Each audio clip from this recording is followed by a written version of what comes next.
So in my second vlog, I want to talk about the other question that I get asked a lot, which is why have I called my business Cosmic Teapot? So there was a guy that was around from 1872 till 1970, and his name was Bertrand Russell, and he was an esteemed philosopher and also an atheist. And a lot of people, religious people at the time, who believed very devoutly in God, would go to him and say, if you're so clever, prove that God doesn't exist. And his answer to that was that essentially, if he was to claim that there was a magical cosmic teapot floating around in space somewhere between Earth and Mars, his point to them was, would it be my job to prove to you that something as crazy as that is actually true, or would it be your job to prove that it's not true? And his point being that there's lots of people that claim lots of crazy things, and that really it's the point, it's the job of the people who are making those claims to prove them, not the jobs of the people that don't believe them to prove them incorrect. So he has a valid point with that. There's clearly some sense in that. But I think the reason that the whole concept of a cosmic teapot floating in space kind of is so dear to my heart is there are lots of things that can't be proved by science. Lots of things that in the past haven't been provable by science, but subsequently, as the scientific method has evolved and the scientific community has come up with new and different ways of looking at things that subsequently have been shown to be true, to be provable, etc., etc. And so what excites me about this time and this period that we're living in now is that we've moved on a lot since Bertrand Russell's day. And so calling my business Cosmic Teapot is a bit of a wink to Bertrand Russell, because we've now got quantum physics and we've got spirituality. And so I suppose back in Bertrand Russell's day, we had religion over there and we had science over here, and they were two very, very separate camps on the other side of a river, if you like, with no bridge in between, kind of almost hurling stones at each other across the river. And there are still some very kind of strict kind of religious communities that are almost quite disparaging of scientific endeavours and facts, etc., etc. But similarly in the scientific community, that there's a lot of people who are very, very quick to poo-poo spiritual concepts and what they call them is like wifty-wafty, new age, airy-fairy stuff. And I can understand both camps, actually. I can understand both sides of the equation, because I don't think science is the be-all and end-all, and nor do I believe that we should just believe anything we're told without actually finding some kind of basis of solid kind of grounding for that.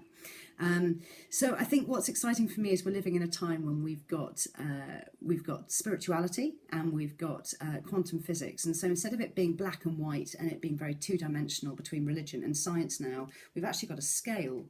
And so with religion, kind of like almost dogmatic religion up at one end here, and then with kind of like, I suppose, dogmatic science up at the other end over here, people who stick very rigidly to what they believe, which is arguably no different than the religious people who stick very dogmatically to what they believe. So we've got these two extremes over here, but in between there's a scale, and somewhere now in the middle is a really interesting kind of melting pot of ideas and concepts and language, and really arguably the only thing that's separating is a bit of semantics at this point in time.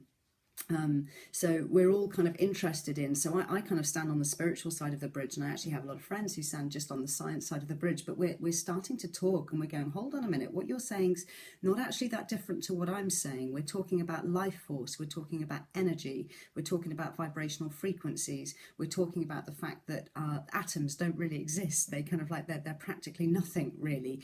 Well, what is that all about? Why do we even exist? Why are we solid? Why do we stand up? And all the things that we're starting to now learn in scientific laboratories, which arguably, you know, a lot of us in the spiritual camp are going, yes, we told you, we knew this. And there's lots of stuff that we know in our hearts to be true, that okay, yeah, the scientific side of things is yet to catch up, but it's really exciting for me now that it feels like we're actually starting to hold hands a bit and get back to what I believe was the true purpose of science. So science kind of came about for a number of reasons, but really it was that people were trying to understand their place in the world and understand the greater purpose, or, you know, why are we here? So they started with astronomy and looking up to the stars, which became astrology, and which was kind of like connected with a lot of the ancient sites like the pyramids, Stonehenge, etc., etc. There's all sorts of kind of archaeological kind of sites all across the world that are testament to the old endeavours of science to find out what was really going on. And it excites me that we're now in an era where actually maybe the scientists and the spiritualists are starting to find a meeting point in the middle and a common ground that we can explore together. And so that's why I called my business Cosmic Teapot. A bit of a wink wink and a nudge nudge to Bertrand Russell to say things have moved on, mate, and we're in a really, really exciting time of human history. So hopefully that answers the question. So if anybody's interested in following anything more about what I'm doing, I'm on Facebook, I'm on Twitter. If you just search Cosmic Teapot UK, then I'm putting up lots of lovely thoughts and information for anybody interested in finding out more about things like meditation, mindfulness, stress management, being in the moment, being present, and what all these things mean, but hopefully with a slightly grounded kind of approach. So look forward to seeing you there. Thanks.